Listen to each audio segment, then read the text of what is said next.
Good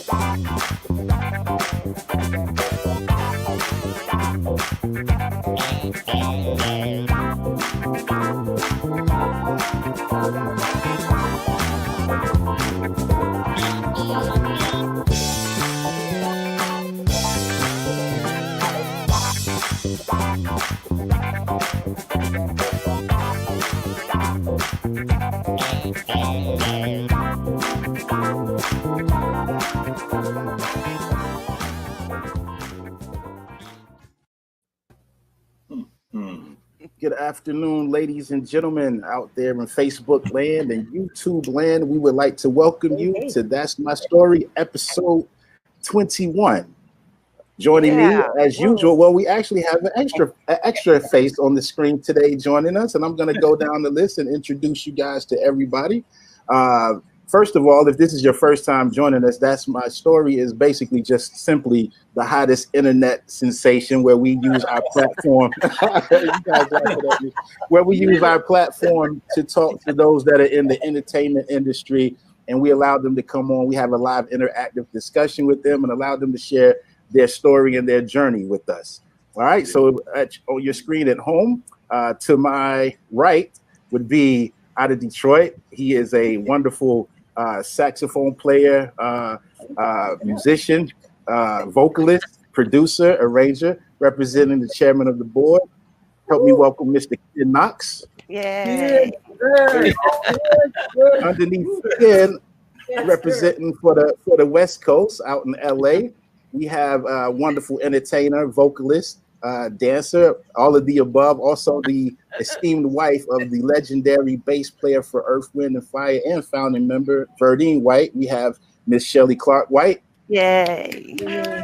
Yes. And below me, we have the wonderful, actually, so many wonderful things to say, but she's always usually behind the screen, helping us put together this beautiful show. She's worked with Ken and General Johnson back in the day in the offices with the chairman of the board, merchandise. She's wonderful with this technology thing. Help me welcome Miss Taz Cole. Taz Cole. Yes. And as you guys are coming in, feel free to drop us comments. We love to see your comments. Give us likes, hearts, text a friend, start a group chat, watch party, and make sure you circulate this because you don't want to miss tonight. We got Tommy Davidson on doing part 2 tonight. Exciting. Absolutely. And if you missed part 1, you definitely don't want to miss tonight. You guys having a good week so far? Really good. Yep. Yes. Well, before we get into the show tonight, ladies and gentlemen, we want to take just a moment to honor and show respect to the legendary and talented Edna Wright, who passed away this past Saturday. So everyone who's actually sharing the screen with me had a close connection with her in both work and as a friend. Yes. That's right. Indeed. Well, oddly enough, I met Edna. I'll go first. I met Edna actually on stage. I was in another group with Carolyn Willis called and Shirley Matthews called the Cover Girls. And Carolyn called from and said, would you like to do a show? I sing with another girl sometimes, Edna Wright. And she would like us to do the Andy Williams special with her. Her sister, Darlene Love, can't do it. So I was ecstatic. I said, well, sure. Yes, sure. Oddly enough, Eddie Holland was watching in her direction. And he loved us and signed us from that point. And on stage with Edna, I was like always mesmerized. She was such a dynamic performer. And, all I can say is she will truly be missed toward the end. People would ask me, why does Edna comment on your page and call you Gracie? And why do you call her Lucy? And I don't know, somewhere along the line, she was so much like Lucille Ball to me with her zany, outrageous, and stunning and talented that I started calling her Lucy. And she in turn started calling me Gracie, like Gracie Burns, awesome. with George Burns. So So anyway, we had a great time in our career together. I was so happy we were able to reunite with Edna's daughter, Melody, and perform on the Soul Train cruise, which brings me to Taz Cole, our producer, because she actually booked that engagement for us. So, Yeah. Well, I actually met Edna's husband, Greg, first. We were in the studio, chairman of the board, and Greg just showed up out of the blue one day. And so I started talking to him, and he said, I think you and my wife would really like each other. And then she just called me. And we started talking on the phone for the first time, and it was like we'd known each other forever, and we became phone friends. And finally, one day we met, and we just hit it off. She was a lot of fun. They even came to North Carolina for a while, and she and Greg lived in my house with me for a few months. And poor Greg, the third floor of my house was like a suite, and that's where they lived. And he was up there most of the time by himself because Edna would come downstairs and we'd make some snacks and stuff, go to my room and find a good movie on TV and just hang out as girlfriends. And she took over my kitchen. She'd cook these big meals. And Ken, you and your wife came over for one of those great meals. And we just hung out. We had a lot of fun. And actually, I think Ken met Edna for the first time when they flew into Charlotte, and we were going to go to the House of Blues to do the memorial for General. And that's when Ken actually got to meet Edna. So, Ken, I'll let you tell a little about your experience with that great lady. Listen, I had always been a fan of Honeycomb because, as Shelley knows, Honeycomb, chairman of the board, were label mates. You know, and when General's memorial came up, and it was said that, hey, we ought to get Edna and bring Harrison in, and we just put a great show on. But before then, I was already a fan. But she came into the rehearsal and told everybody what to do. Greg was there. Greg was there. She did. Oh, man. But Edna knew the stage. Knew what a voice could do or whatever. And she also ignited people from the stage. And actually, she had gained a lot of fans here in the Carolinas, a lot of fans, and they loved it when we toured together. But hey, she was the ultimate, she was talent extraordinaire. Yes. And Edna was indeed an extraordinary talent. And as a matter of fact, we are in the process of putting together a special tribute show to honor her and her family.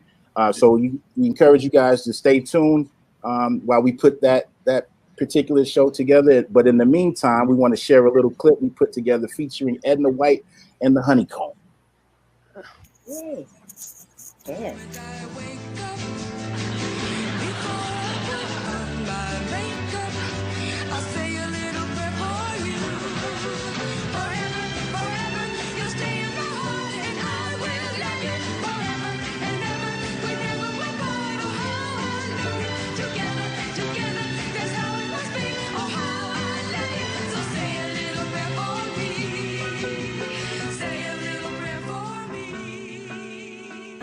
Well, we are the Honeycomb in a way because of Darlene. Exactly. Because she exited out. She couldn't do Andy Williams show. Andy Williams TV special. Backing up Dion and Bert Backrack. Right. That's right. So she passed it to Ed, and she said, Ed said, "Call "Come some on." Girls. Then she called Edward Holland and said, "Take a look. You want to see a great group? Turn on your TV tonight." Exactly. And he did, and we were on a plane the next week. Exactly. That's exactly how that happened. Ordinary Canaries, we just happen to have 3 more. Their string of 3 consecutive gold records began with an ad in an imaginary newspaper for a young man, single and free. Said, we'd prefer experience, but we just might accept a young trainee, the fabulous Honeycomb.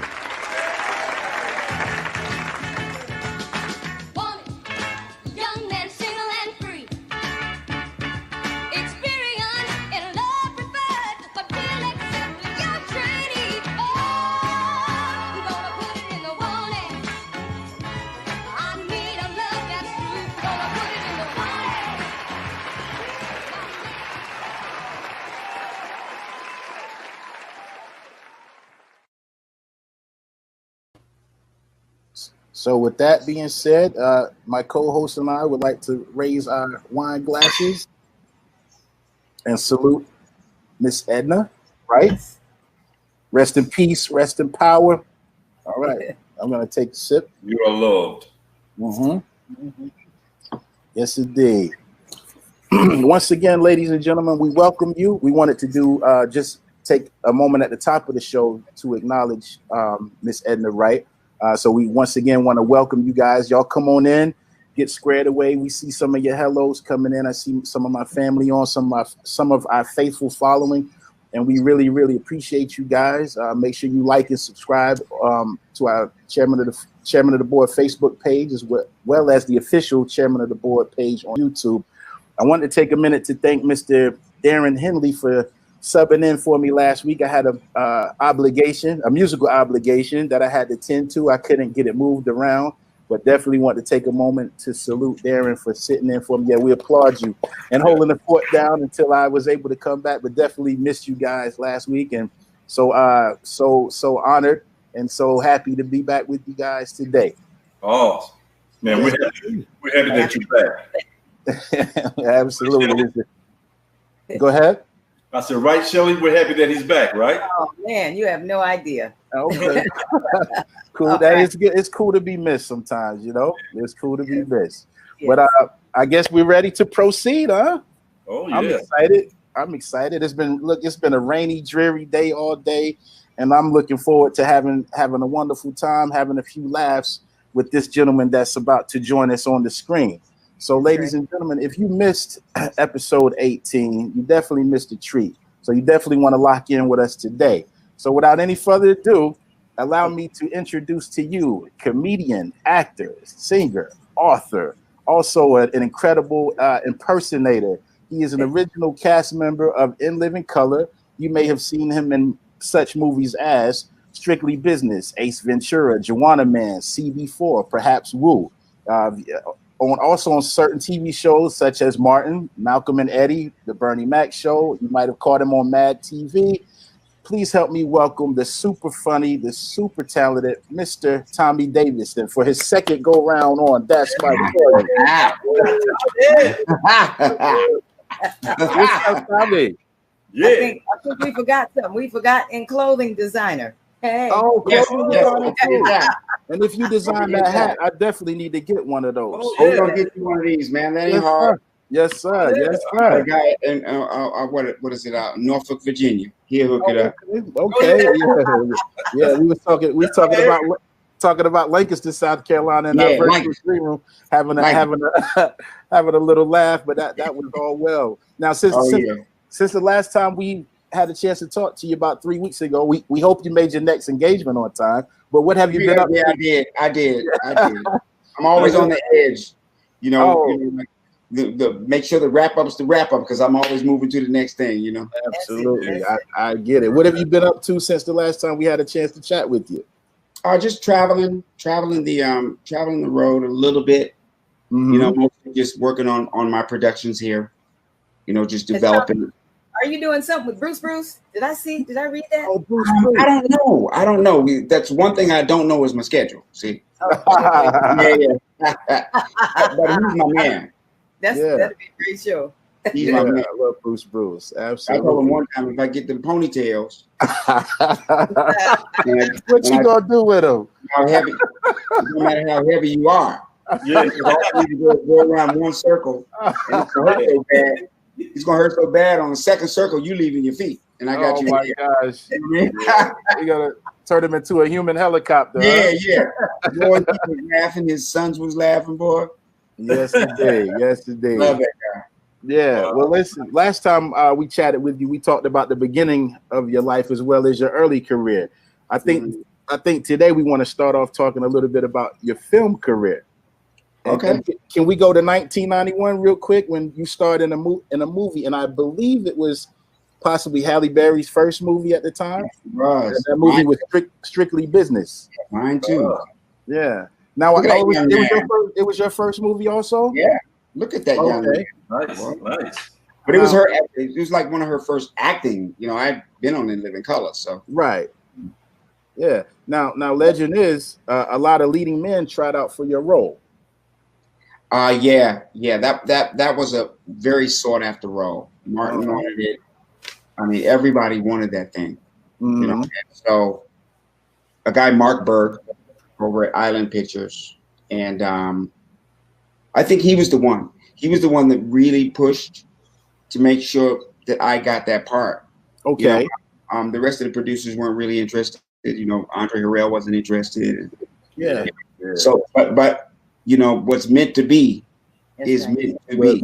Yes, it did. It was a great foundational project for me because when you look at strictly business, you really see all this early casting that's coming in the future. Jodeci was in the movie. Oh wow, okay. Samuel L. Jackson hadn't hit yet. Okay. You know, Latifah was on the soundtrack. Mary J. Blige was on the soundtrack. Oh wow. Just one of them things that was like, it just set a lot of things forward. And I did it on purpose. I wanted that movie bad to be my first movie. Okay. It had to be, because I wanted so bad to do a movie about a brother from the street and a business brother doing business together. So I wanted to do a science fiction movie. You know what I mean? Oh yeah, no, you know what I mean? Yeah, you know. So, I mean, they got Star Wars. You know. Absolutely. You know, now, so put that in place for that reason. Oh, very cool. And I also understand that you were given certain personal assistance for the assistant for this particular movie. Yeah, a brilliant kid. Now, can you tell us who your personal assistant was for this? Yeah, he goes by the official name government name is Sean Combs. Okay. You know, but most people call him Puffy. You know. Or Puff Diddy. You know, and he was assigned to me to bring the hip hop, to find out what in New York was hot, what was not.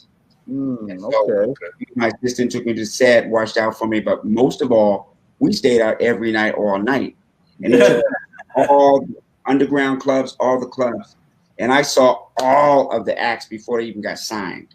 Wow! Leaders of the new school, which Busta Rhymes, Black Sheep, Nubian. Yeah, I remember. You know, all before they were signed. Right. Didn't he get into a tiff and get arrested? And what happened? He sure did. Well, we were pulling up on the set, and an Italian guy, much larger than us, get your car out of here. Get it out of here now. He said, I'm just dropping him off. You know, get it out of here. And he lunged at him, and I guess it was just really reflex. You know, Puffy caught him here. You know, the blood got to come in here, and he ended up being the son of the head of the union. So they locked him up, and nobody would go get him. You know, Russell, none of them, Andre. You know, not a bad thing. You know, whatever. But he finally called me, and I was like, "Where you at?" He was at the 14th Street precinct. I knew exactly where it was. I came down there and I got him out on his own personal record. And he probably never forgot that. He always called me family. I mean, it could be the biggest premiere, the biggest party, whatever, the biggest thing, and he'll say that's family. Absolutely. You know, I'm sitting next to him at every single daggone thing. Yeah, and I imagine that was the time. At the time, Puff he's interning at Uptown Records. Was he even doing that? Yeah, and Heavy D. Him and Heavy D. Okay. All the good, because Heavy was the A&R for Uptown. Okay. Awesome. So he was learning off of him. He was learning off of me. Yeah. Each one, man. When Craig Mack came out, and then they did that remix. Flavor in Your Ear. In your ear, I was like, he's getting ready to change the whole industry. Yeah. He's getting ready to change the whole industry, because that had LL and all this. It was a new kind of video. It was a new kind of approach to hip hop. Absolutely. Now, in 1993, you had a reoccurring role on a show that I used to watch religiously when I was in high school by the name of Martin. Everybody. Yeah. Yes. And you played a character by the name of Varnell. Oh, right? did you miss me? Who can take the children? Yeah. Now, one of I guess I could speak for all of us. And also those at home when I say there was a certain episode where you and Martin were kind of going back and forth, and we could probably say you got the best of them. Would you agree? Yeah, it's a story behind it. It's a story behind it. When I showed up to the set, give us a story. He's yelling at people. He's telling you, sit down, go here, go here, go here, go here. And we came out here together, you know. When you start talking to people like this, I actually put that line went into Bamboozled years later. Okay. With the scene with Savion Glover. So he was like, you don't know how it is to have a TV show. I said, I have a TV show. He said, but you don't know how it is to be a producer and blah, blah, blah. And I was like, okay. So what I did was I decided I'll show him how we do TV at In Living Color. Mm-hmm. Okay. Yeah. We took the script, read it, and then threw it. That's what I was curious about. Like, let the cameras roll. Yeah. So y'all were just going back and forth. You had a basic idea of where you wanted to go, but you just kind of freestyled it a little bit. Oh, I did what we do. I did improv all over it. I painted a picture for the whole audience. And the thing about it was he was trying to keep them laughing. Yeah. Oh, yeah. Composure because I was flipping it. Yeah. Flipping it all over the place. Yes, it did. Bernie Mac was hip to me because when I used to do episodes of his, he'd say, don't even read the script, man. Oh, wow. Just flow with it. Right. Yeah, he was wonderful. He was wonderful. That's the talent you guys have. Man, it is. Yeah, it was the time. It was the Renaissance. Yeah. Me and Mark are actually working on a project together now. Oh, you are? For a major TV show. Right. And I can't reveal it, whatever, but it's of course. I'm on BET. And all I can say to you is it's on late night, and the only thing I can say is, did you miss me? All right. Okay. Yeah. We definitely got to stay tuned. Yeah. You know, it's very key word. Did you miss me? Cool. So, Tommy, in 1994, you and another funny man from In Living, Jim Carrey, were in a movie together, right? Oh yeah. So how did you feel when Jim Carrey reached out to you about this movie? It was the first movie. It was the first movie I ever didn't have to audition for. Oh. Wow. Yeah, and I think it's the only one that I didn't have to audition for, which kind of tells the story, right? Because there's a lot of movies that feature a lot of Black comics. Mm-hmm. There's certain stars that would put new comics around them, like Martin, Chris Rock, and all these, but that never happened for me. Mm-hmm. So it was one of those things that in your journey, confusion can only make you clearer and stronger. Mm-hmm. And that's what that did. It forged my present. Mm-hmm. Yeah. I learned more. I just kept learning. Every time there was a barrier, I just dug in and learned more. Yeah. Learn more. So if that didn't happen, I wouldn't know what I know. Very true. Mm-hmm. So that was honestly out of the whole Black Renaissance and Black film and Black comedy, it's the white guy that didn't cast me. So that's a foundational problem of ours. Right. Right. You know what I mean? But not really. It's an outgrowth of the what that nobody wants to talk about. Yeah. It lasted for 400 years, Yeah. That's awesome, man. It's a side effect, Definitely. Oh, I totally understand. A lot of times we don't want to share. Want to share the wealth. Want to keep all the wealth to ourselves. Sometimes. Yeah.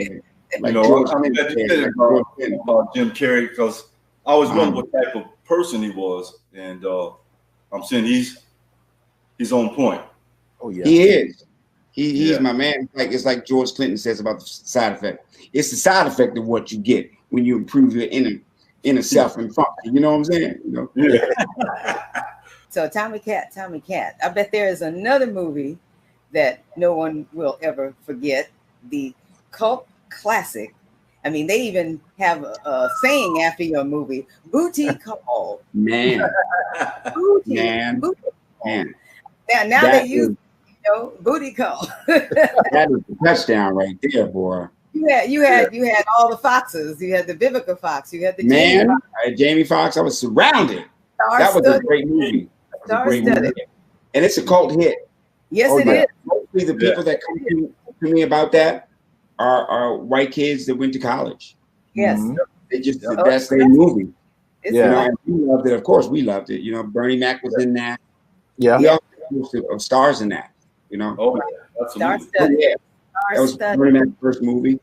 Now that he almost didn't get. Right. You know, because the director said, you know what? I'm not going to use them because Bernie was having a hard time with the lines. And I was like, nah. Give me 15 minutes. I took Bernie in my trailer. We rewrote it the way he talked. You know, what did you say right here? I'm going to say nothing. I tell him, bam, bam, bam, bam, bam. We rehearsed a little bit. Nailed it. Yeah, sweet. Nailed it. That's why he never forgot me, man. And when I did it so many times, he said, you can do whatever you want. Yeah. Okay. But Tommy, I understand that you rewrote most of that movie. There was a movie out before yours called Trojan War or something like that. And you guys you did a lot of rewrites not knowing that movie was out. Yeah. Yeah, that's how I actually learned how to write really good. Was I usually, with the exception of Jim's movie, I usually am really key in rewriting the script. So, you know, I've Bamboozled. I wrote that with Spike. Okay. I wrote that with John Singleton. Sure. Oh, nice. Booty Call. I wrote that with I'm gonna forget his name. Takashi Buford and another Bootsy. Yes. Strictly Business. I wrote damn near totally. You know, so it wasn't until I went back to the people that I rewrote scripts for, right? And I asked them to take a look at my script. Sweet. Nah, that's cool, you know. And it's not till then that I realized, you know what? I got to do it myself. Right. I got to do it myself. You know, I was bitter for like a second, but I was like, I'm like Tom Brady. You got to throw an interception. Yeah. You know, next play, I'm up in your face. Right. Ain't gonna be good at that. Yearning, learning, watch Dell. Yearning, learning, watch Dell. See? Yearning, learning is what you do now. Yearning, learning, watch Dell. You know? Yes, indeed. Yeah. All the information that we need is already there. Yes. That's true. Yeah. Very true. Yeah. Also, around the same time, you were also starring on a TV series aired on Fox about 4 middle-class black men in their late 20s living in Chicago. Yeah. And you were in that series with run. We didn't get a full run of that. You didn't get a full run? Yeah, it was a good show. Yeah, that you were on there with a guy who shares my same last name, Mr. Kadeem Hardison. Oh, really? Yeah. I don't think we're related though, even though that's not a common last name. You know, people used to do stuff like that in high school. I was like, I don't think we. Yeah, I'm sure we can trace it to some master somewhere. Exactly. Was that your first project with him?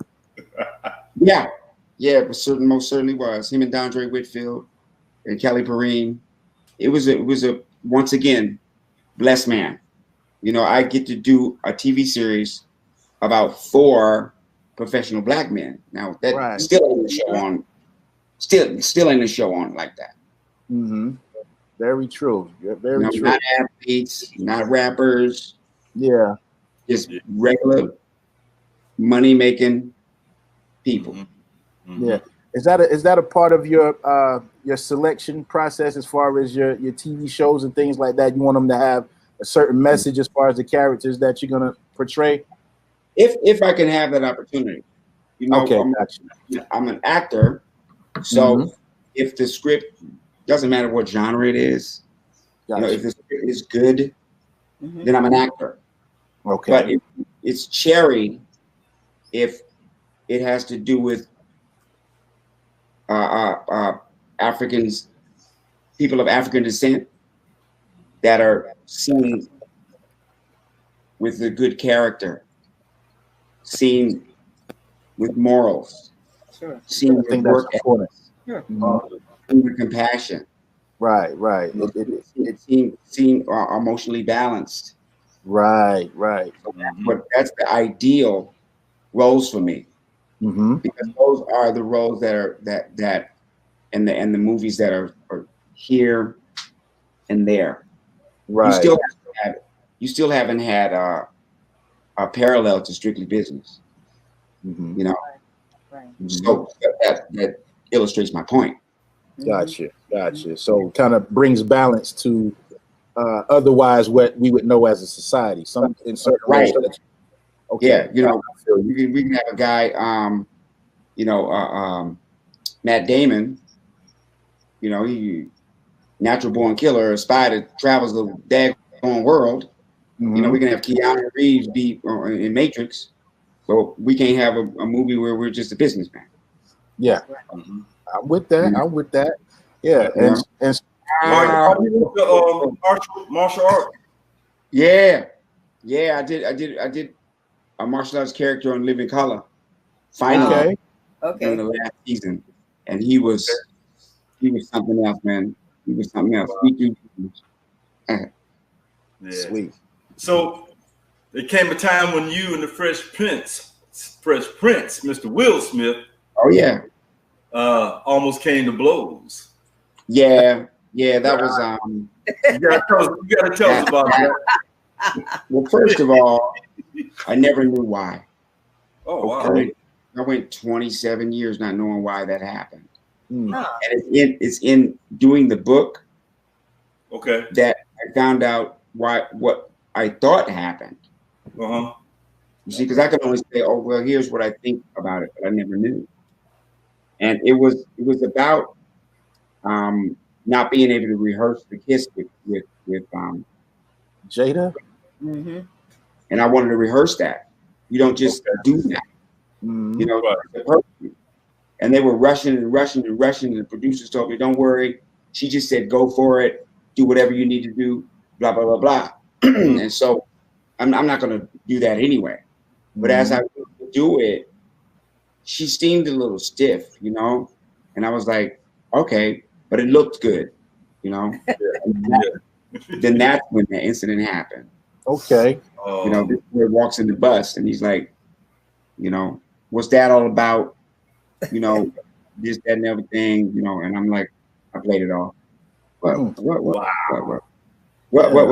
You know, I played it off because I didn't know what he was doing. You know? Yeah. He puffed up at me hard. Really? Wow. But finally, at the end of it all, I said, all right, well, let's go outside and talk about it. And Jada was like, no. I was like, you know what I mean? Then talk to him. You know what I mean? Yeah, then talk to him. She came alive then. I said, okay, well, Lord have mercy. I need a little bit more room to talk, right? No. You know what I'm saying? Right. Hey, listen. Don't it happen that way all the time? Yeah, they are the best always ever. like that. They're the best ever. Because Yeah. I never knew what happened. Yeah. So what I did was I sent a page to them from the book that described what happened. And I said, I don't know if this is true or not. Right. It's your truth. Book, unless I get your approval. And they both text me back laughing. Yeah. And we put it in. Awesome, man. Awesome. Yeah. Put it in. And me and Jada became really close friends. Okay. Cool, man. Very good. Have you done a show yet? Not Entanglement. I was thinking the same thing. Stop. No more entanglements, guys. You want to have to pull up to the red table, huh? Yeah. Not Entanglement. Well, You also did a character called Puff Smokey Puff. Oh man, you guys. Puff Smoky Smoke. Okay. Puff Smoky Smoke. Out in here. Oh, So, but that movie was filmed here in Charlotte. Yes, it was. Yeah, Okay. man, I think. It most So certainly was a wonderful time too. Genuine was in it. Once again, star-studded. You know, Mm-hmm. once again, star-studded. Did you get a feel for the city while you were here filming? Oh yeah, I've been to Charlotte before. Charlotte's the lick. Yeah. Yeah. Charlotte's the lick. Charlotte actually doesn't get enough props. Yep. You know, yeah. I mean, everybody talking about Atlanta. That's right. In No, DC. Charlotte ain't in that category. Of Right. like, you know, country. Charlotte is a whole nother thing. It's a whole nother type of black person. Yeah. It totally is. I'm a Negroologist, so I know. I've heard that. I like it. It's a hell of a city. You know, and it's Yeah, steady. it's a hell of a thing, man. It's a hell of a thing. You know? Yeah. And that's my spot. I love it.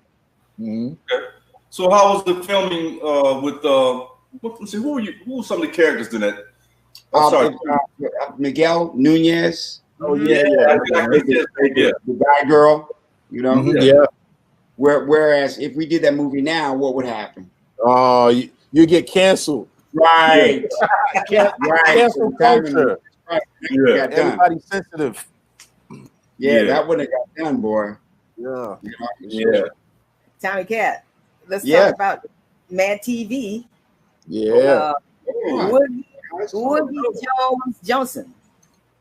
Shelly, you're gonna have a job on your hands. Woogie. Woogie. Yeah. Woogie. That came about because the executive producers of that were on In Living Color. Okay. So they really just let me do what I wanted to do. One of the producers was a really good friend of mine. Mm-hmm. She was an extraordinary writer and comedian. I keep her in my office. She actually passed away. She actually passed away, but she was just one of those giving people, you know. She's just one of those giving people that just gave me the opportunity to write and do all the things that I needed to do. There was not a barrier between us. Right. You know what I mean? So those are the kind of relationships that are in my book. Yes. Right. For somebody to have a map to guide themselves through the rough seas of life, Absolutely. like people provided me with, you know, Shelly, just friends of mine that just, you know, when it was going down, I remember Shelly told me one time, you know, something bad happened, and she said, "You just got to learn to laugh." You know, you got to learn how to. No, she said, you need to learn how to take a joke. Yes, that was it. That's it. Laugh. That's It it. ain't no joke. You know, Can't you got to take learn how to take a joke. That's Yeah. right. So anytime, you know, I get that person who does whatever, you know, I just go, you know, ha, you know, It's medicine. you know, I learned how to take a joke. Yeah. Take a joke. Yeah. Take You remember a that show? Yeah, you need to learn how to take a joke. Well, Yeah. there's something that probably not a lot of people know. Maybe they do, but you have done a lot of work in animation, voiceovers. Here's some of the things I know about The Simpsons, Right? Ren and Stimpy, Yeah. Ren and Stimpy. Black Dynamite, Yes. and my favorite, The Proud Family. Oh. On the air now. Yes, Oh, which they brought it Currently back. running They brought it. soon. That's how good it was. Yeah. I've been taping that at the house. Ah. I forgot to mention that's one of the projects that I'm working on. Yes. Okay. Absolutely. And Black Dynamite is unbelievable. Yeah, I like that one. Have you seen the animated thing? Yeah, it's It's the crazy. same animators from Check it out. Unbelievable. Unreal. Right. We actually It is gonna too good, ain't it? in a minute. You gotta check that out. How long was the Proud Family on? The Proud Family was on 5 years. Wow. Yeah, 5 years. And that was about 18 years ago. Wow. Oh yeah. You talking about longevity, man. Woo. You know, Yeah. who are the other voices with you in that? In the Proud Family, Cedric the Entertainer, Kyla Pratt, Wow. their names, but and in the Proud Family, we got guest stars. Right. Alicia Keys, Smokey Robinson, like just all these. And what they would do with me is when they had a guest star, bring me in to work with them. Okay. So that was cool. That was real cool. Definitely. The thing they did about Oscar Proud is Ralph Farquhar and the other creator, Bruce Smith. They just said, come in. They sent me the picture of the character, and they said, just come in, get on the mic, and tell us how the person sounds. And that's how I did it. I got him right here. Okay. I keep everything around me, you know. Ain't nothing wrong with that. You know, hey, where y'all at? Hey, where you going? Where you going? True that. You know. Yes, indeed. Yeah. I keep everything on deck because, you know, basically, you know, I'm a creator. Yes. Basically, I'm a creator. So the business is kind of counter creative. It is. You know, like no business I know. Show business is like there's no business like show business. Like no business I know.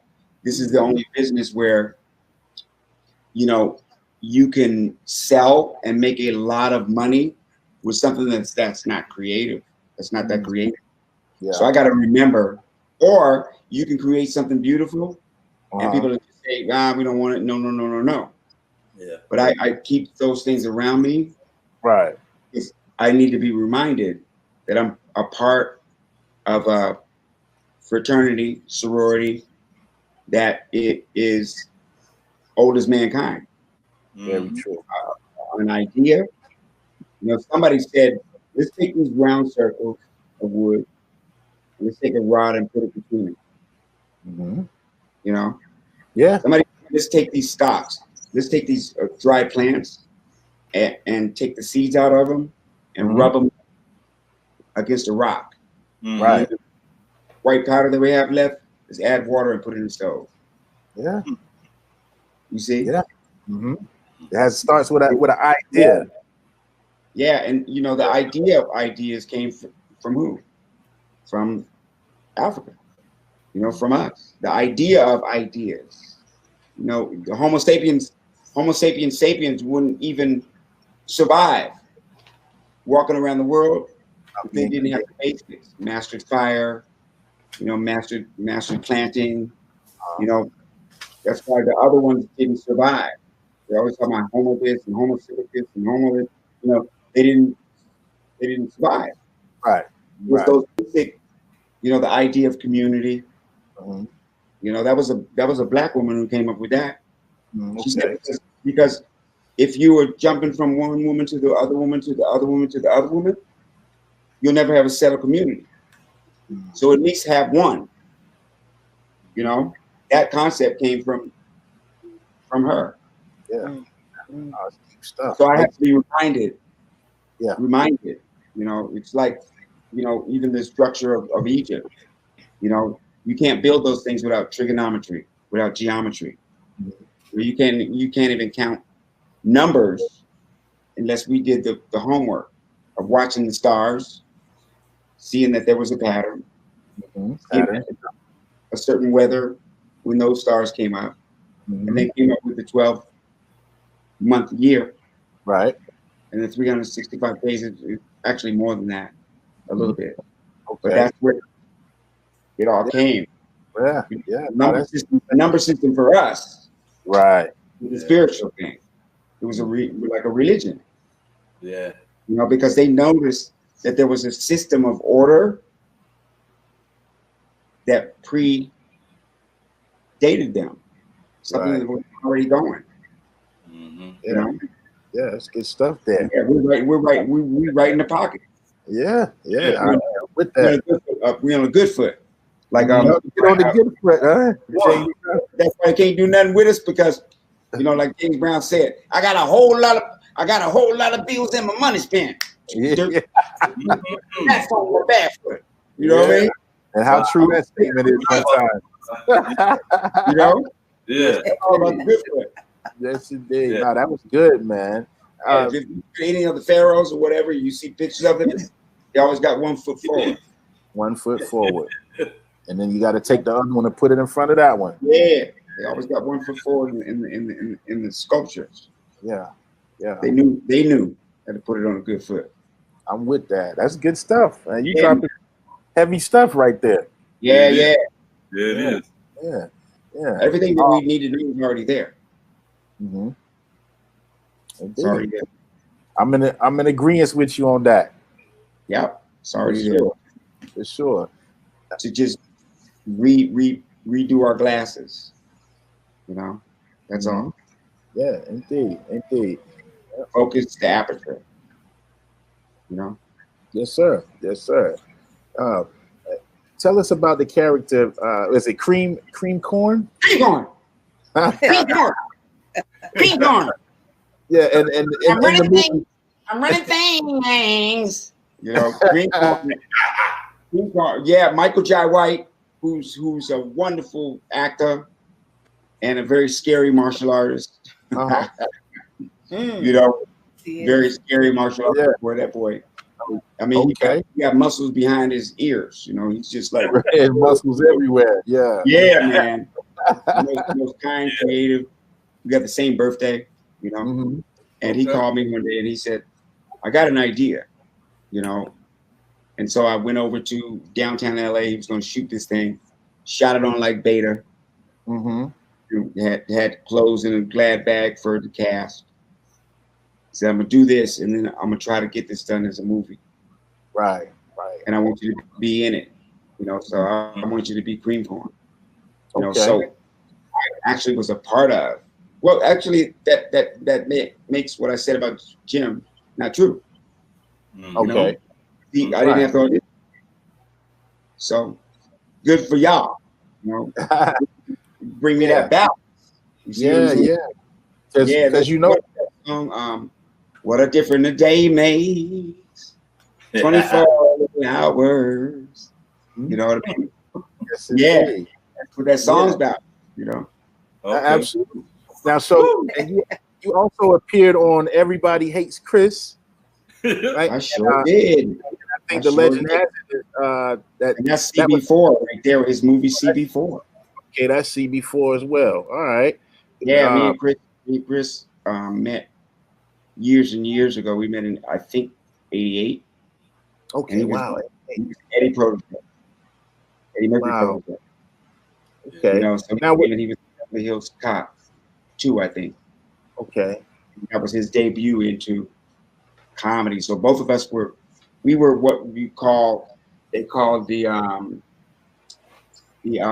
new faces of the Comedy Store. It was me, Mamie Ali, Pauly Shore, you know, and Pauly Shore. Yeah, Mitzi, the owner of the Comedy Store. Right. Us to be the next name. So she let us in the main room.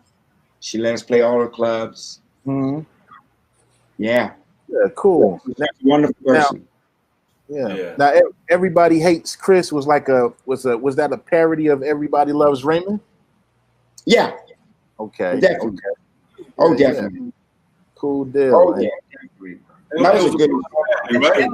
That was a great show. It was a great show. It was a good idea. They're gonna jump on me for this because they say I always bring Verdine White into it. But as you should. He did a great episode where Chris was playing hooky from school, and it just so happened that Earth, Wind, and Fire was doing a concert at his school that day. So he got caught in a big lie, and it one of the funnier episodes. It was really cool. Nice. Oh man, I want that one. Yeah. It's on. I think it's out there. Okay, I want you. Are you still in touch with Chris Rock currently? Yeah. I don't do as much as I used to. You know, I ain't been invited to hang out. You know, what you doing? I'm down. You know, that's awesome. You know, that's awesome. He's busy. He's real busy and really doing good these days. He did a $40 million deal with Netflix. Yeah. Oh Lord. Yeah. He helped me out. Yeah. Wasn't it? I'm like, TV about unless you can give me $1 million. You know? Indeed. Help me set precedence for myself. I'm not going to do that. If you're going to give him 40, then I'm entitled at least 1. Absolutely. Yeah. You know? You're right. Maybe more than just 1. It's coming though. And then another thing that helps me out, you know, is more. You know, right? The interest rate goes up as time goes on, right? That's right. So instead of 40, it'll be 45. Mm-hmm. That's how they do it in football, baseball. That's how they do it. Everything. Yeah. The factor in the cost of living and all of that good stuff. Yeah, all of that is more than I used to get at the deli. Yes. Oh, absolutely. From one to the whole other thing. Yes. School with me more than I got at the deli. Yes, indeed. Yes, indeed. Ken, were you saying something? Oh no, I was asking about everybody loves Chris. That was about his family, right? Yeah. And speaking of South Carolina, you know that's where Chris his home is. Okay. Yeah, I know. Yeah. I know his mother's from there, and I know the whole family. Yeah, Tony, I met his mother's the funny one. His mother's the funny one. I met her about 10 years ago. Yeah, she's really something, boy. More recently, you did a film called Fury of the Fist and the Golden Fleece. Oh my! Okay. And and I think one person saw it. Say what now? I think one person saw it. One person saw it. Yeah. Well, the other star was Ron Jeremy. Yes, Ron Jeremy. That's Cedric the Entertainer's movie. Oh, really? What? Yeah. Okay. Yeah, I actually been friends with Ron's from way back. Okay. You know, we used to go to Vegas, me and Chris, and do the Comedy Store show. He come to every show, boy. Really? Mm-hmm. Wow. Love it. So basically, I know what y'all think. Go ahead. No. What y'all do after the show? What y'all do after the show? No jokes about that. Yeah, we don't. You know what I mean? Just gonna keep watching. Where y'all gonna hang out at? No. Nah, we just gonna keep watching forward. Yeah, man. Keep watching on.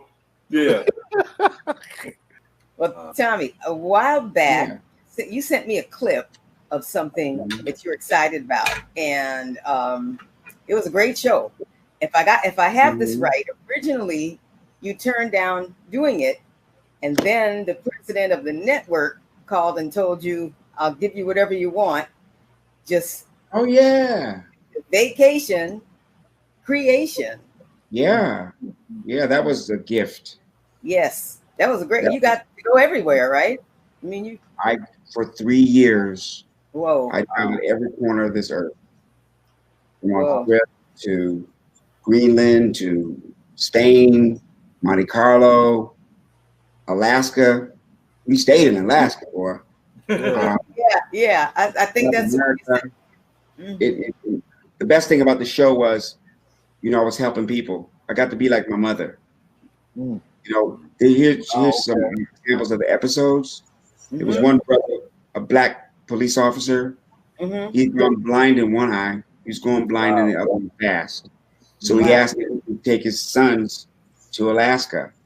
So we did that.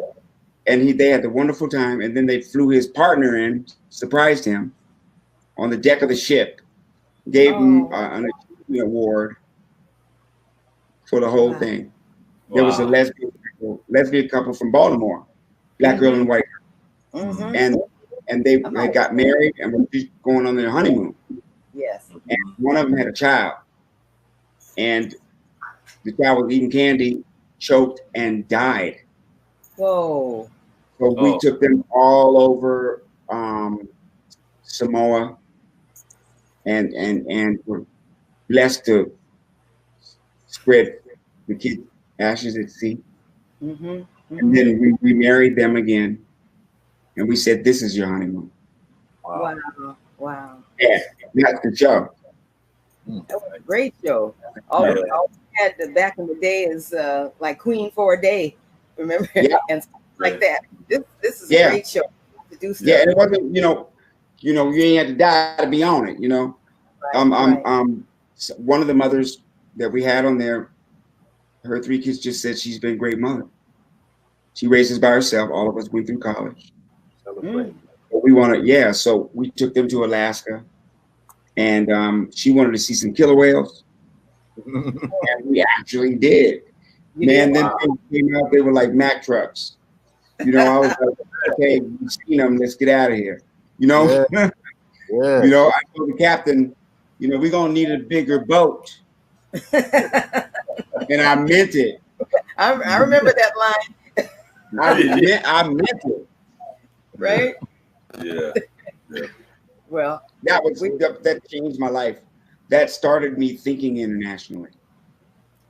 Okay. were you going to do a show? Were you going to do your own show like that, or? Yeah, I'm absolutely doing that.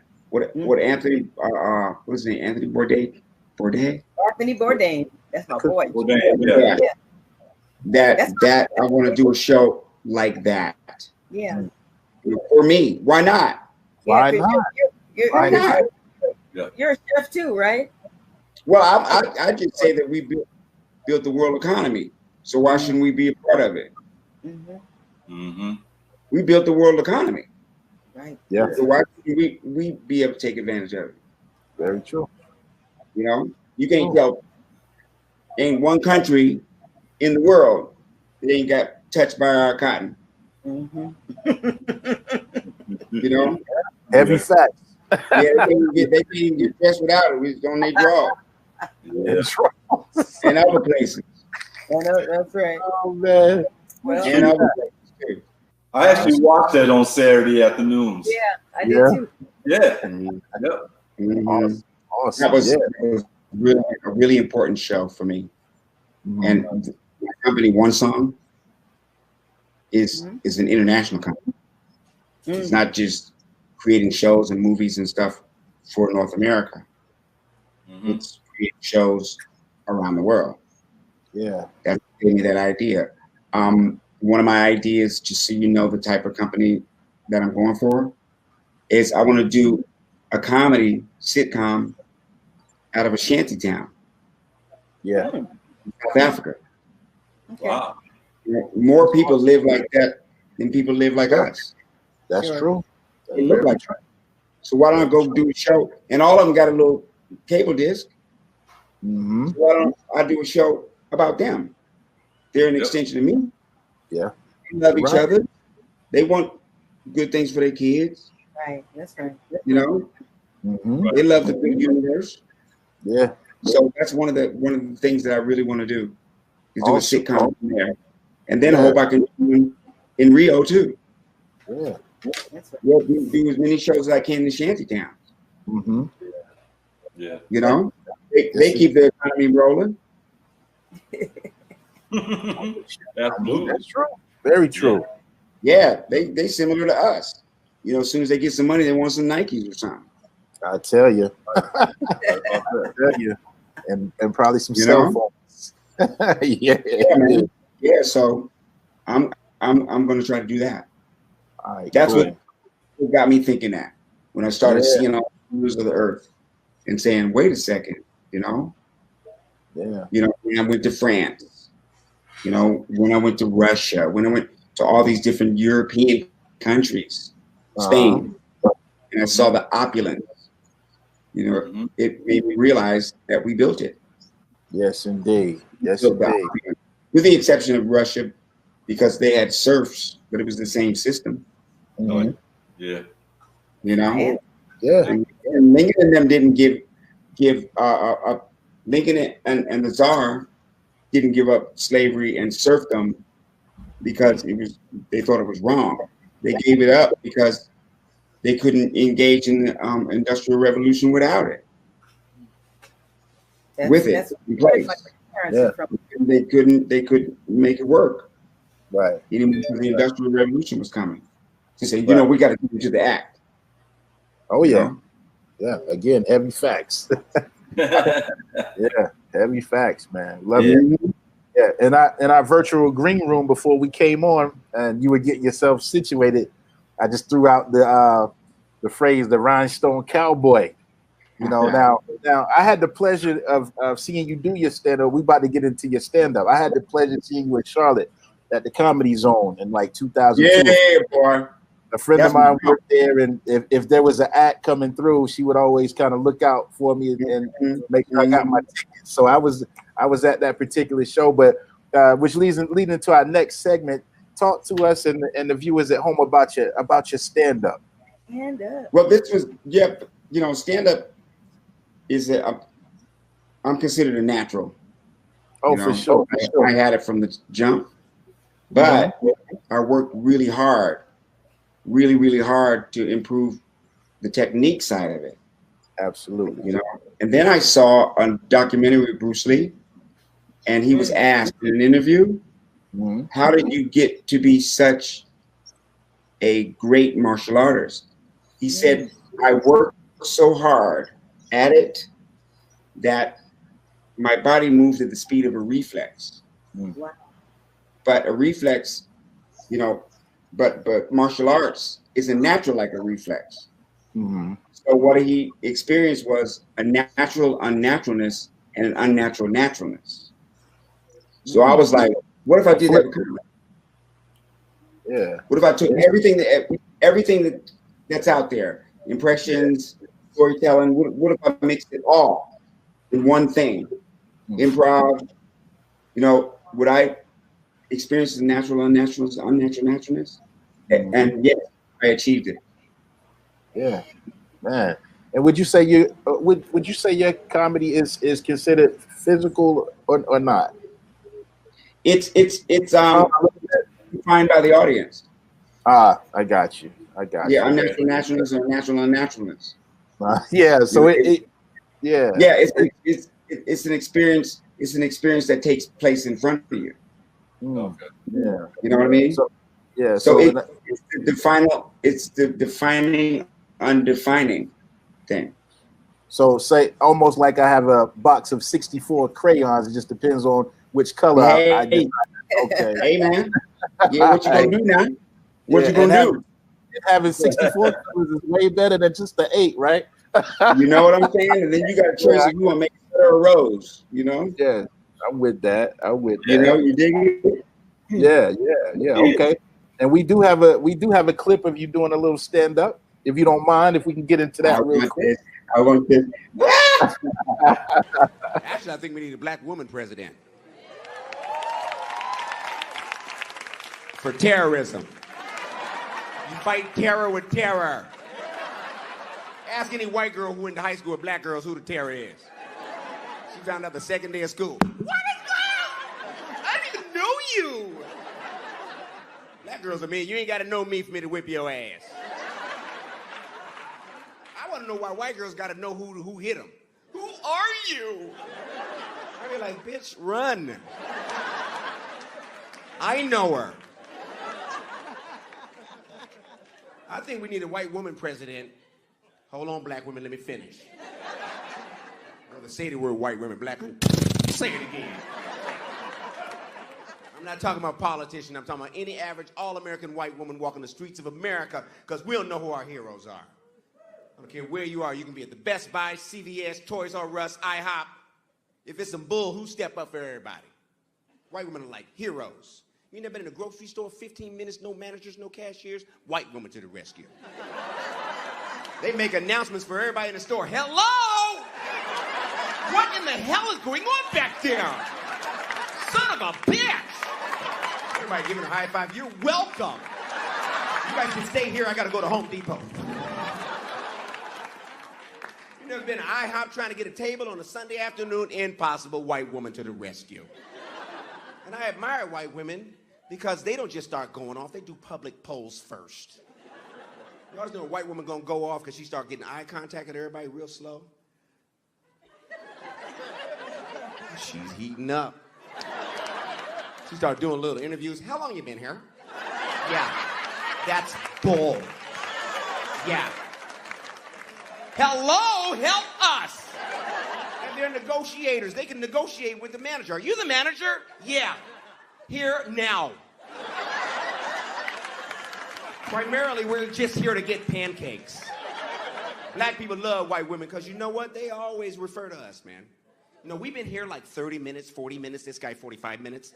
Maybe Shaquanda has been here too long. With her 2 children, Nikki and Ebony, okay? Ebony's running out of Kool-Aid, for Christ's sakes. That's me, I love you. That's good stuff. Oh yeah, I missed that. I missed that. Was that pre-Karen? Huh? Yeah. I said, was that stand-up? Yeah, definitely. Definitely. Ironically, that was on the show. We came back. Oh my gosh. Yeah. Let me stop. I'm just kidding. No. I'm with you on that. What are you talking about? Yeah, all right. Hey, I gotta be him next week. You gotta learn how to take a joke. Shoot. That's true. But you know, Arsenio couldn't take a joke. Yeah, okay. He could not take a joke when we did him on our show.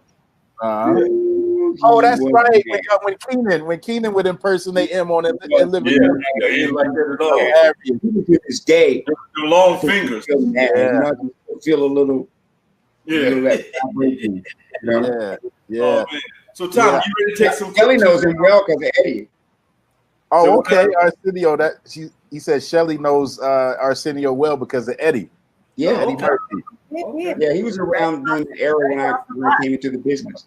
But him, Eddie Murphy, Arsenio, Eddie Murphy, Robert Townsend, and Sinbad, and Keenan, are responsible for my career.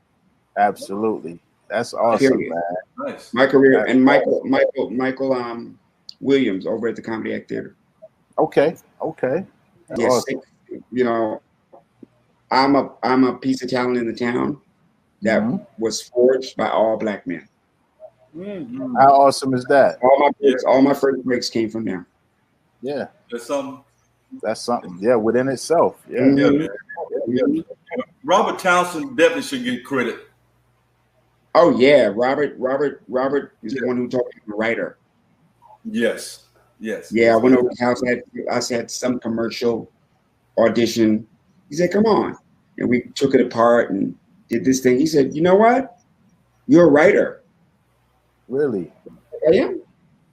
He said, "Yeah, I'm watching you. I'm watching you put this together." That's so then awesome. I took that. I'm like, okay, I'm a writer. Of course, yeah. Yes, Good indeed. stuff. Hey, Tom, you ready to take some questions and comments? Hold on, I think I drank a roach. No, I'm just playing. Oh, a roach. Hey, let's go to questions and comments. Yeah, ladies and Yeah, gentlemen. you know you drink a roach when you feel like a little scratch going down. You need a refill real quick? Yeah, that's roach ankle. So Kim Bowman says, great show. Okay. Yeah. Guys at home, if you have a question that you would like to ask Tommy, because we actually skipped this segment last time. Yeah, this is what I wanted to do. Guys, yeah. Okay. If you have now's your time. This is your time. Okay. Do not be shy. In the mean. Okay, go ahead. Put the Puffy story. Sassy Hawthorne, which sometimes thinks we're calling her name when we talk about Taz. I hear she says that Puffy story was deep. When you have a good heart, people remember. Absolutely. Yes. And I saw Miss Teresa Anderson on earlier. She made these beautiful wine glasses, and we are still in the process of trying to get a surplus of them made so we can accommodate you guys with some merch as well. And you also are putting them to use. Absolutely, absolutely. There we are. See if they work right. Oh, you see, hold on. Yeah. Just water though, just water. Yeah.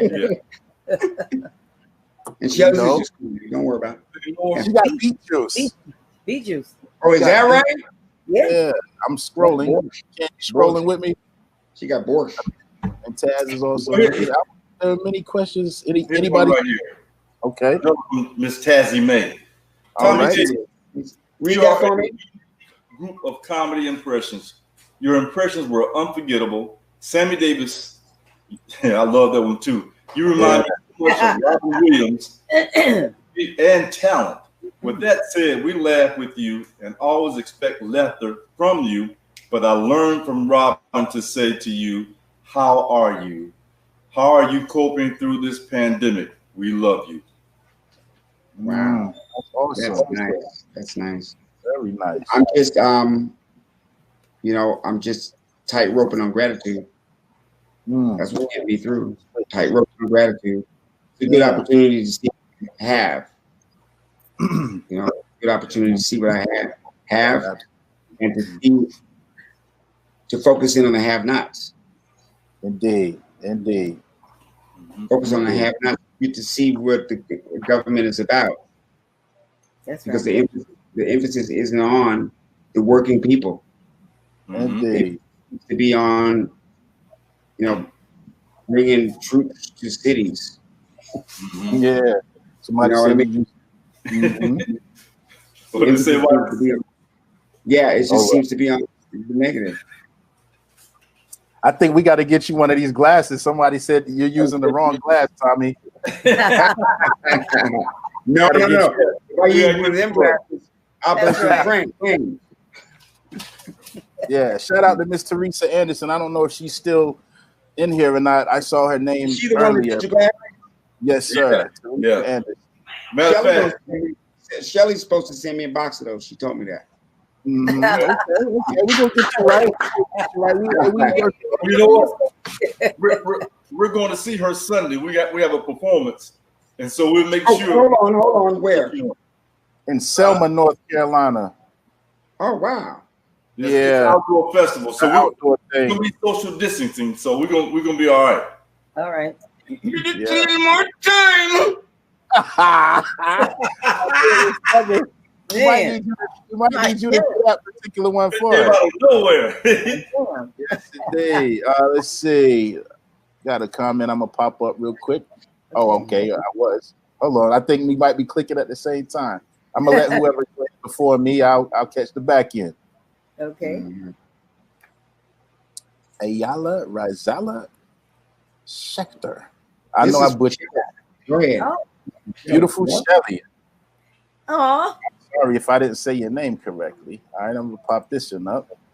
Our friend Miss Lisa Ryan says, loved hearing about all the things you've done. Huge fan. You've been a source of great laughs. What's something you'd like to do that you haven't yet? The Sammy Davis Jr. movie. Is that in the works? That's right. The Sammy Davis Jr. movie. Yeah. Okay. I searched the internet for that one. Yeah. I said, then he hasn't done it yet. Yep. The Sammy Davis Jr. movie is one of those things. And I like Black Panther too. I was like one of the first people that knew about Black Panther in his comic book. Okay. So I've been wanting to play that role since like I was a kid. My cousin called me and said, Black Panther is a movie. I was like, yeah. He said, you've been waiting all your life for that movie. Yeah. Not to play in it, but to see it, Absolutely. What else? Miss Melissa Lewandowski. Larissa. What's happening? All right. Let's see. Oh, here's a question, I think. Found one more. Miss Jessica S. Have you ever turned down a job because the message was not congruent with your principles? We kind of touched on that earlier. The answer is yes.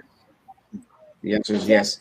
What happened was there was a certain role where You know, and they gave me a choice. They were like, you can pick a role in this movie if you want. You know, Mm-hmm. they kind of went back on it because Mm-hmm. I actually picked the woman role, the white woman role, and wanted to be it to turn into me because this was the detective that was tough and everything, but had compassion at the same time. Mm-hmm. So they went back on that because like, no, we want you to play this other role. I said, I thought I could pick whatever I wanted, Right. you know. And they said, well, that's a white role, you know. Mm. They said you should do one of the black roles, and the role was one of the criminals who Right. goes into a hospital room while a white woman is in traction, cast all over her, and stabs her, goes to stab her with the ice pick Yeah. in the hospital. And I said, well, why? And that's casted black. You see? Yeah. Like, you know what you want to cast it as. Absolutely. You know, you wouldn't recast the detective for me, right? Mm-hmm. Mm-hmm. You wanted me to cast in that. Yeah. That was a definite black person. Right. And I in think their you mind, might. you need the black role. Right. I don't care if I was purple or green or polka dot.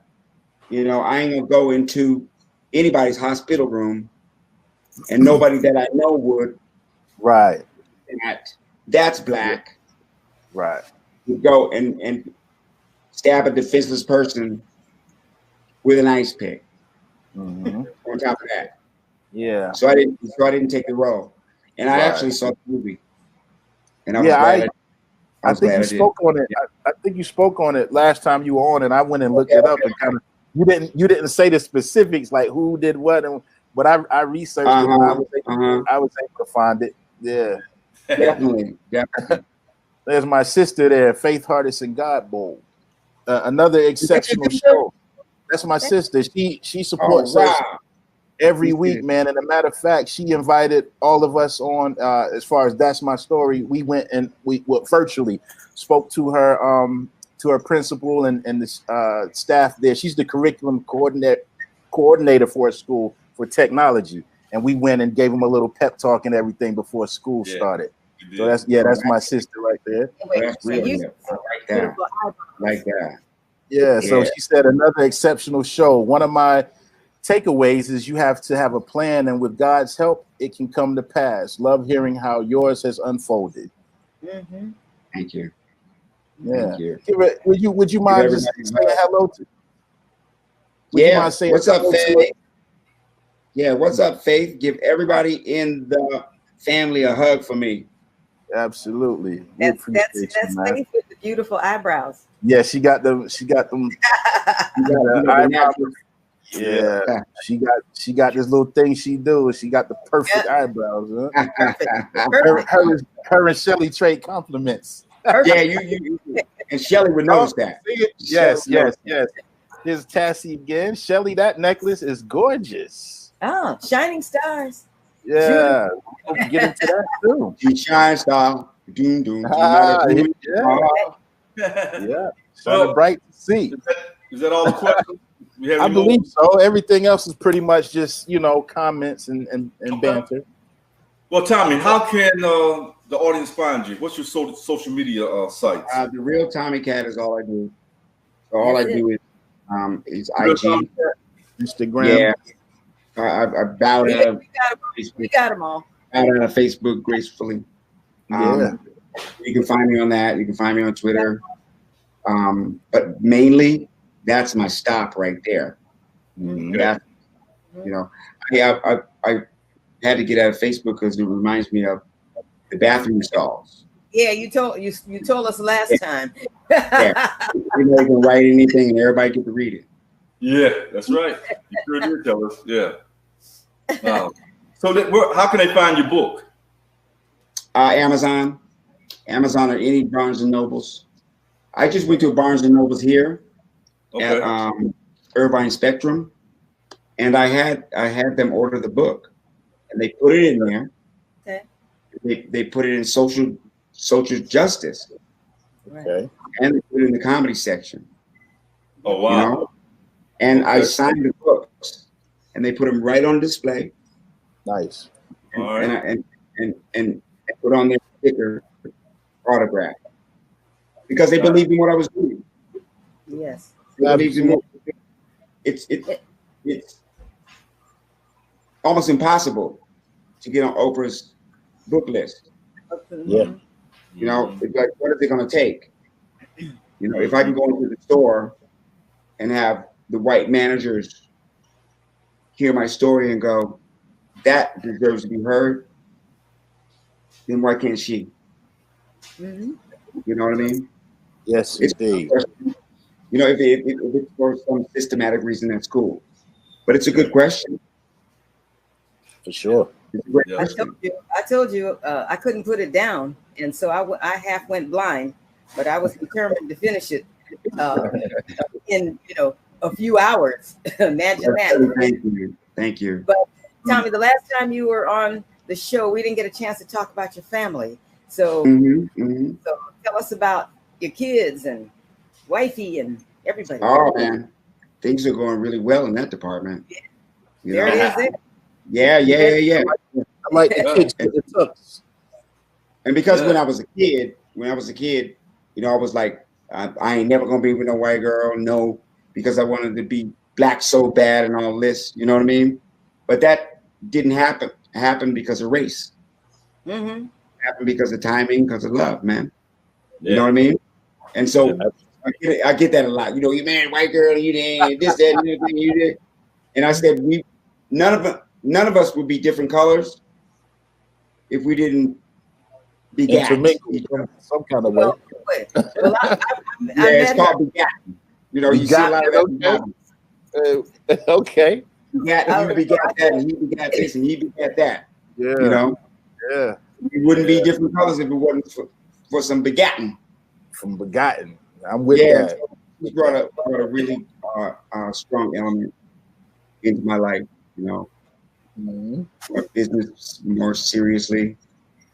I look at the role as a parent more seriously, even though I did. Right. You know? And I've learned how to, through her, I've learned how to put myself on a level that I deserve business-wise. Absolutely. You know, because I never really did this for the money. I was just so happy to do it. But then when I look back, you know, all the people that I helped were sitting on a whole stack of them, which I don't really mind. Right. It was a whole high mountain of it. The part that got me was they stopped saying hi. Really? You know? So I kept the true value in here and said, you know, I didn't stop saying hi or any of that stuff. But let me try to strive for that. Indeed. You know? Yeah, man. Because the world is composed of real life and real business. Very true. You know? Well, I tell you, I met her. Remember that night in Beverly Hills where I forgot the name of that club, but we were there. I don't know if you saw the clip that we ran of Edna. The last picture is me and Edna at your concert in Beverly Hills. Really? Yeah. It was that night on the red carpet, and then went to the concert. You got up and sang. It was great. But I met your wife. She's got a lot of soul. So you know she's white. She reminds me a lot of you. A whole lot of you. There y'all go. Yeah, we were at your concert. There y'all go. There they are. Yeah, there we are. There they are. Honeycomb. Teen angels. You know. There you go. Well, yeah. So what are the names of your kids? Name them all. I got Jessica. Her name is Jersey. She made a transition. You know. Yep. There's Jersey. She's not in the picture. Then there's Jaden, youngest. Then there's Cameron. The next one. She actually took the house. She came to live with me. Yes. Jelani. And then there's Jillian. And then there's Isaiah. I got an Isaiah too. Yeah, that was That's the the 64. The 64 crayons came from. Yeah, man. 64 You got that right. You have a puppy dog. What's his name again? Her name. mink. Yeah, there it is. Mink. I don't, yeah. We talk like a mink We have coat. a picture. You know? But moving on, you I think you were in Japan, Tommy, and you got the idea to start a clothing line, but you went slow, and your wife told you start off with neckties, and so we wanted to hear about tongue in cheek. Yeah, yeah, tongue in cheek. It was just an outgrowth of me being a shopper, and wanting my own style. So I would take one item from here, one item from there, and hook up an outfit. So I started saying to myself, "Hey, why don't I start to create clothes that are more like my outfits?" The idea. We went to Singapore. She comes from a merchant family. And I showed her how the whole thing was structured market wise. Right. Where the clothes came in, how it was done. She already had her own knowledge on it too. But once she connected it with Asia, then she was able to come up and structure a plan for us. So we started with ties, pocket squares, lapel flowers, and other things that go on the lapel. I love those. I love those. Those Yeah. are beautiful. And we go from there. So Right. So our men's next and women's next, children, it's to come. Sure. And you go to shoptongueincheek.com. Yeah, we just put it up. Yeah, we did. It's beautiful. One more time, it seems. Here it is. Yeah. And I was smart because I let her pick the ties, because 80% of the ties are picked by the wife. Yeah. Okay. Nice. Okay. Yeah, Christmas is coming up, folks at home. There. Tongue in cheek. Well, yeah, check it out. And Exceptionally 80% proud. of the men don't get no tie for Christmas. Yeah, but we can never have enough ties and socks. We open the box and we get a word called Nathan. What? Nathan. Oh, Nathan. What you know about Nathan? We ain't talking about hot dogs either. We don't get nada. We don't get nada. A whole box full of Nathan. Yeah, we ain't getting Nathan. I'm with you. I'm with you. Well, Tommy, we're exceptionally proud because we get to debut your brand new single, which is called "Say Love."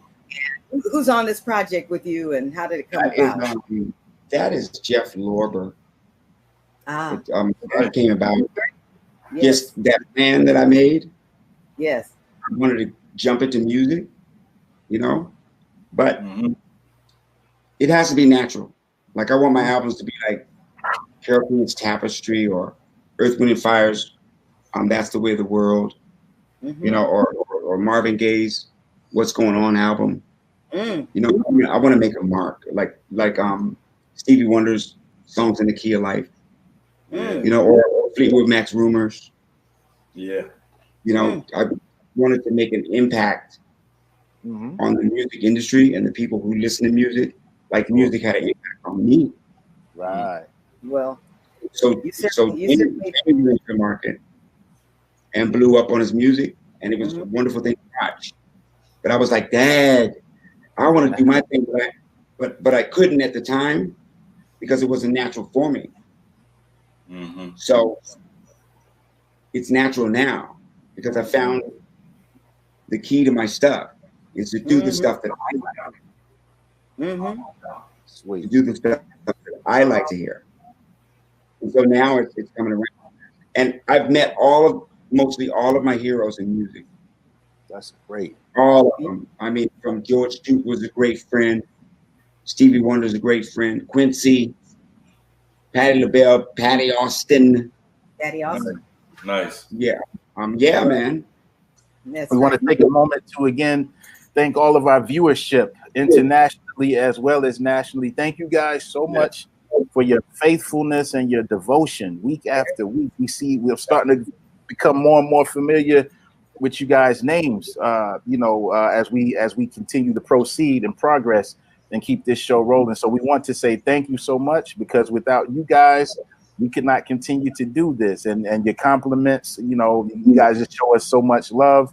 We want to also encourage you to go by YouTube, the official Chairman of the Board page.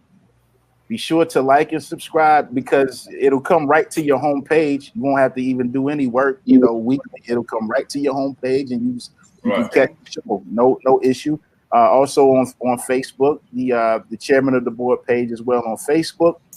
You can follow us on Instagram at That's My Story Show, as well as Twitter at SMyStoryThat. And before we wrap up, we want to thank Tommy for doing a part 2, and that's a first in our brief history. We did a part, and we really appreciate you looking at your story from beginning. Oh, for sure. Yeah. Thank you guys so much. You know, I got a future part 3. You know, okay. Down the line. Hey, man, you're a friend of the show. Drop in. Absolutely. Down the line. I'm gonna follow y'all. And you might need to. My career might follow y'all, man. You might need to pop up on us at one of these chairman show, and we'll hand you the microphone. Oh yeah, absolutely. You need to know. He knows that I will do that. Yeah. No, we might need to arrange that. But at this point, you know, I mean, of course, you and Shelly have been friends for quite a while. But at this point, you're a friend of the show. So know, if you want to do a 3 or 4, or come on and promote something, you guys say really, love. Say love. Yeah, you song, man. What I'm doing, man. You care about what I'm doing. I really appreciate it. Yeah, we really appreciate you. And just looking back on how you started your story and on the first episode up until present day, God actually definitely had a plan for you, brother. You definitely had a plan, and it seems to me that you are definitely walking in the footsteps of of your destiny and your purpose. And how beautiful is it? Right behind me. Say again. I see the Last Supper. And how beautiful it is that you to bring the gift, to share your gift and bring laughter and smiles to the community, man. And those who follow you. That's a wonderful thing, to be able to make people laugh and smile. So we thank you for sharing your gift with us. And tell me, when is your song? When do you anticipate your song being released? That's just the first one, so I'm gonna do 7. 7, okay. So we're tossing it up. Ronnie Laws, I mean, all kind of folks. Ronnie, we got so many people that are coming in. Gerald Albright, Larry Dunn. Wow. Larry Dunn. All these people are just coming, just saying, "Hey, I want to be a part of it." Yeah. Indeed. Love the song, man. I love your voice as well. I know. Frank McComb. Frank Shades of Maurice White, right? Shades of Maurice White. Yeah. I love that. I love that. That's what's up. Yeah. Also, for all of our chairman of the board and executive friends, we will be performing live this Sunday in Selma, North Carolina at the Farm. Ken, you want to speak a little bit on that? Don't say it for the time. He come up with a joke. Yeah, we can let him tell a joke. Hop on the 2 key words. Selma, the Farm. Yeah. He might could put together a quick joke on that, right? Oh my God. Selma Farm, y'all. Selma is different these days. Don't you sleep on Selma. See, I told you. Absolutely. That's right on time. Before we sign off, one impersonation. And stay on when we sign off. I guess I'll do one that I haven't done. Have I done Sammy already? I think you did last time. Do it again. But you can do it again. I mean, it's one of the ones that I like a lot too is Sylvester Stallone. You know what I mean?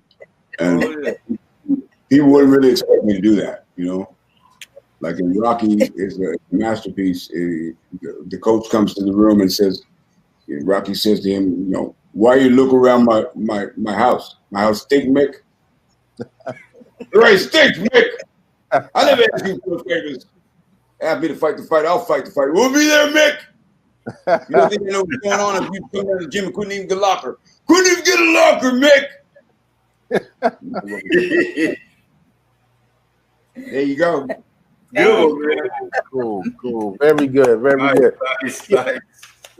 Kid, go ahead and you can go ahead and I was gonna let you speak on Selma real quick before we get out of here. Tommy distracted us. I got my wife looking at me like with them eyes. 2 minutes. Right. Okay. Yeah. No, we're going to everybody next this Sunday. We got a flight. We got a flight. Outdoor festival. So to be continued. And masks and everything. So we look forward to seeing you guys. So hey, that's it for me. Yeah. Yes. Shelly, any last words? Tommy, we love you dearly. We will have part 3, and thank you for coming on. And we go way back. And love you then, love you now. There's one thing I want from you. What's you gotta up? send me that music video now. You gotta send me that music video now. The one for Stay Love. You want to send it? Okay, nah, that won't be a problem. Can I have that? Can I have that, Jeff logo? Stay on when we sign off. Stay on when we after we sign off, and we're gonna get you straight away. And I'm gonna follow you on Instagram and get that follow back. You gotta. I don't know how to do that. It's all good. It's all good. I'm just halfway through it. I'll get my son to do it. It's all good. It's all good. Well, ladies and gentlemen at home, thank you for joining us tonight on episode 21 with the wonderful, the super talented, super funny Mr. Tommy Davidson. Join us next week where we will be speaking with Miss Claudette Robinson. We wish you guys speed, peace, love. Don't forget, voting season is right around the corner. Or if you're going to do your early votes, we encourage you to vote. Let your voice be heard within your community, and then you can echo it nationally, and therefore we can seek the change that we desire. God bless you all. Good night. We'll see you next week. And wear your mask.